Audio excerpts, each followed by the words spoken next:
ሰላም ጤና ይስጥልኝ ከኢትዮጵያ ዜና አገልግሎት የዕለቱን ዜና ይዘን ቀርበናል። በቅድሚያም አርዕስተ ዜናዎቹን የኢትዮጵያ ፌዴራል ፖሊስ በትውልድ ቅብብሎሽ የተገነባ ህብረ ብሔራዊ ሰራዊትና ተቋም መሆኑ ተገለጸ።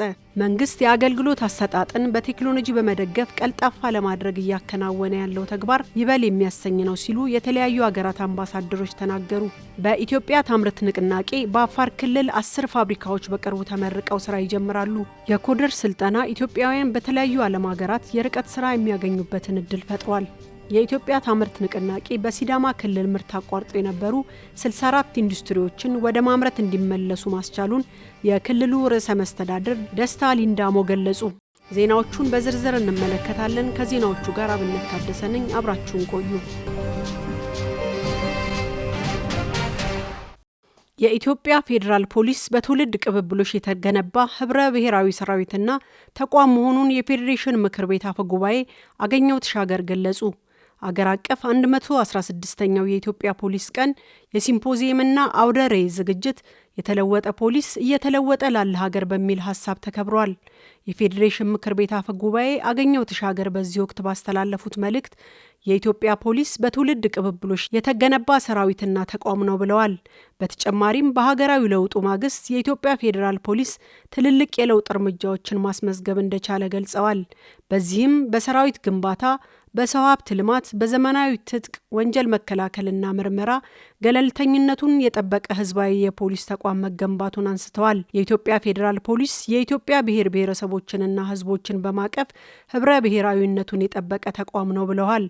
በቀጣይም ህገ መንግስታዊ ስርዓትንና ሀገራዊ አንድነትን በመጠበቅ በወንጀል መከላከልና ምርመራ በሰብአዊ መብት ጥበቃና ህግ የማስከበር ሀገራዊ ኃላፊነቱን በብቃት የመወጣት ስራን አጠናክሮ እንዲቀጥል አሳስበዋል። የኢትዮጵያ ፌዴራል ፖሊስ ኮሚሽነር ጀነራል ደመላሽ ገብረ ሚካኤል የኢትዮጵያ ፖሊስ ባለፉት 116 ዓመታት ህዝብን ያገለገለ ታላቅ ተቋም ነው ብለዋል። ከሀገራዊ ለውጥ ወዲህ በፍትህ ጸጥታና ደህንነት ተቋማት በተከናወነ የሪፎርም ስራ መነሻነት የኢትዮጵያ ፌዴራል ፖሊስ ስኬታማ የማሻሻያ እርምጃዎችን መውሰዱን ገልጸዋል። በተለይ በቴክኖሎጂ የተደገፈ የወንጀል ምርመራን በዘመናዊ የኮሚኒኬሽን ትጥቅ፣ በፎረንሲክ ምርመራና በሎጂስቲክስ መስክ በዘመናዊ ተሽከርካሪ መታጠቅ እንደቻለ ተናግረዋል። በቀጣይም ቀጠናዊ አህጉራዊና ዓለም አቀፋዊ አጋርነቱን በማስፋት ለዜጎችና ለሀገር ሰላምና ደህንነት መጠበቅ ተምሳሌት የሆነ የፖሊስ ተቋም የመገንባት ስራ ተጠናክሮ እንደሚቀጥል አረጋግጠዋል። የኢትዮጵያ ፌዴራል ፖሊስ ህብረ ብሔራዊ አንድነቱን የጠበቀ የሁሉም ኢትዮጵያውያን ተቋም መሆኑንም አስገንዝበዋል። መንግስት የአገልግሎት አሰጣጥን በቴክኖሎጂ በመደገፍ ቀልጣፋ ለማድረግ ያከናወነው ተግባር ይበል የሚያሰኝ ነው ሲሉ የተለያዩ ሀገራት አምባሳደሮች ተናገሩ። የኢፌዴሪ ፕሬዝዳንት ታዬ አጽቀሥላሴን ጨምሮ የተለያዩ ሀገራት አምባሳደሮች መሶብ የአንድ ማዕከል አገልግሎት መስጫን ጎብኝተዋል። መሶብ የአንድ ማዕከል አገልግሎት መስጫ ማዕከል በጠቅላይ ሚኒስትር ዶክተር አብይ አህመድ ተመርቆ ወደ ስራ መግባቱ ይታወሳል። በዛሬው ዕለትም የኢፌዴሪ ፕሬዝዳንት ታዬ አጽቀሥላሴ እንዲሁም የተለያዩ ሀገራት አምባሳደሮች ማዕከሉን ተዘዋውረው ተመልክተዋል። በኢትዮጵያ የህንድ አምባሳደር አኒሊ ኩማር ራይ በዚህ ወቅት እንዳሉት መሶብ የአንድ ማዕከል አገልግሎት አይን ገላጭ ነው ሲሉ ተናግረዋል። ማዕከሉ የኢትዮጵያ መንግስት በቴክኖሎጂ የተደገፈ የአገልግሎት ማዕከል ለመፍጠር ምን አይነት ዝርዝር እቅድና ጥናት እንዳደረገ የሚያሳይ መሆኑን ገልጸዋል። ቴክኖሎጂው በኢትዮጵያውያን መልማቱ አስደናቂ መሆኑን ገልጸው ይህም የመረጃ ሉዓላዊነትን የሚያረጋግጥ እንደሆነም ጠቁመዋል። በማዕከሉ የተገነቡ መሰረተ ልማቶች በአጠቃላይ አስደሳች መሆናቸውን ጠቅሰው አገልግሎቱን ፈጣን መሆኑን ለመመልከት መቻላቸውን ተናግረዋል። ማዕከሉ የአገልግሎት ተደራሽነትን የሚያረጋግጥ መሆኑንም አክለዋል። በኢትዮጵያ የሩሲያ አምባሳደር ኤቭጌኒ ቴርኪን በበኩላቸው በማዕከሉ የተመለከቱት ስራ አስደናቂ መሆኑን ገልጸዋል። ማካካስ ከማይቻሉ ነገሮች መካከል ጊዜ አንዱ መሆኑን የገለጹት አምባሳደሩ ሰዎች ጊዜያቸውን በአግባቡ እንዲጠቀሙ የሚያስችል ማዕከል መሆኑንም ተናግረዋል። የኢትዮጵያ ታምርት ንቅናቄ አካል የሆኑ 10 ፋብሪካዎች በአፋር ክልል በቅርቡ ተመርቀው ስራ እንደሚጀምሩ የክልሉ ርዕሰ መስተዳድር አወል አርባ ገለጹ። ዝርዝሩን ባልደረባችን ዘሪሁን በየነ ያቀርበዋል። የአፋር ክልል ርዕሰ መስተዳድር አወል አርባ ለኢዜአ እንደገለጹት በክልሉ ከለውጥ ወዲህ ኢኮኖሚያዊ እንቅስቃሴውን ወደ ላቀ ደረጃ የሚያሸጋግሩ በርካታ ተግባራት ተከናውነዋል። ከተግባራቶቹ መካከልም የኢትዮጵያ ታምርት ንቅናቄ ተጠቃሽ መሆኑን ገልጸው ይህም በክልሉ ለሚካሄዱ ኢኮኖሚያዊ እንቅስቃሴዎች ትልቅ መነቃቃትን ፈጥሯል። ንቅናቄው አምራች ኢንዱስትሪውን በማበረታታት ኢኮኖሚያዊ ተጠቃሚነትን ለማረጋገጥ ጉልህ አስተዋጽኦ አበርክቷል ብለዋል። በተለይም ክልሉ በኢንዱስትሪ በግብርናና በቱሪዝም ዘርፎች ትልቅ ሀብት ያለው መሆኑን ገልጸው ሀብቱን ጥቅም ላይ ለማዋል በሚደረገው ጥረት ንቅናቄው በእጅጉ እያገዘ ይገኛል ነው ያሉት። የኢትዮጵያ ታምርት ንቅናቄ አካል የሆኑና በተለያዩ ዘርፎች የተሰማሩ 10 ፋብሪካዎች በቅርቡ ተመርቀው በሙሉ አቅማቸው ወደ ስራ እንደሚገቡም ርዕሰ መስተዳድሩ ገልጸዋል። የጨው ምርትን በጥሬ ከማምረት በዘለለ እሴት በመጨመር የተለያዩ ኬሚካሎችን ለማምረት የሚያስችል ዝግጅት እየተጠናቀቀ መሆኑንም አክለዋል። ኢትዮጵያ ታምርት ንቅናቄ ቀደም ሲል በክልሉ የማይመረቱ ምርቶችንና እምቅ ሀብቶችን ለመለየት እድል ስለመፍጠሩም አንስተዋል። ሙዝን በስፋት በማምረት የማቀነባበር ስራው ትኩረት የተሰጠው ሲሆን በቅርቡም እሴት የተጨመረበት የሙዝ ምርት ለውጭ ገበያ የሚቀርብ ይሆናል ነው ያሉት።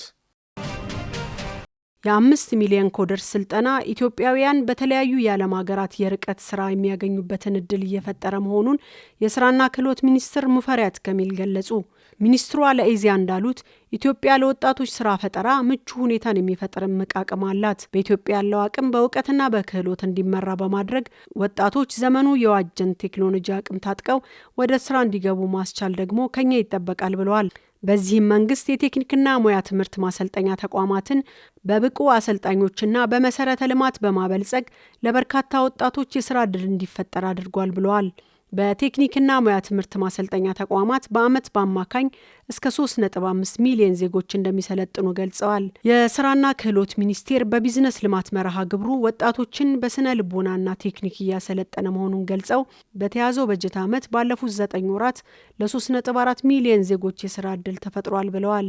ኢትዮጵያ ከተለያዩ ሀገራት ጋር የውጭ ሀገራት የስራ ስምሪት ስምምነት መፈረሟን የገለጹት ሚኒስትሯ በበጀት ዓመቱ 9 ወራት ለ344 ሺህ ዜጎች የውጭ ሀገር የስራ ዕድል ተፈጥሯል ብለዋል። የ21ኛው ክፍለ ዘመን አርቲፊሻል ኢንተለጀንስ የሚጠይቀውን ስርዓተ ትምህርት በመግረጽ ወጣቶች የዲጂታል ቴክኖሎጂ ክህሎት እንዲኖራቸው እየተደረገ መሆኑን አንስተዋል። የኢትዮጵያ ታምርት ንቅናቄ በሲዳማ ክልል ምርት አቋርጠው የነበሩ 64 ኢንዱስትሪዎችን ወደ ማምረት እንዲመለሱ ማስቻሉን የክልሉ ርዕሰ መስተዳድር ደስታ ሊንዳሞ ገለጹ። የሲዳማ ክልል ርዕሰ መስተዳድር ደስታ ሊንዳሞ ለኢዜአ እንዳሉት የኢትዮጵያ ታምርት ንቅናቄ ኢንዱስትሪዎች የሚያጋጥሟቸውን የመሰረተ ልማት የግብአትና የሰው ኃይል አቅርቦት ችግር ተለይተዋል። ከሚመለከታቸው ተቋማትና ኢንዱስትሪዎች ጋር በመቀናጀት በተሰራው ስራ የመሰረተ ልማት የፋይናንስና የግብዓት አቅርቦት ችግር መፍትሄ ማግኘታቸውን ገልጸዋል። በሂደት የነበሩ የኢንዱስትሪዎች ግንባታ በንቅናቄው በተደረገ ክትትልና ትኩረት መጠናቀቃቸውን ጠቁመው በዚህ ዓመት ብቻ 7 ኢንዱስትሪዎች ተመርቀው አገልግሎት መስጠት መጀመራቸውን ተናግረዋል። ንቅናቄው ማምረት አቋርጠው የነበሩ 64 ኢንዱስትሪዎች ማምረት መጀመራቸውንና የኢንዱስትሪዎች አማካይ የማምረት አቅም ከ44.4 ወደ 59.5 በመቶ ማደጉን ገልጸዋል። ተኪ ምርቶችን በጥራትና በአይነት በማምረት ከውጭ ምርቶችን ለማስገባት ይወጣ የነበረውን የውጭ ምንዛሬ ማዳን ማስቻሉንም ተናግረዋል። ዜናው አበቃ። ሰላም ቆዩ።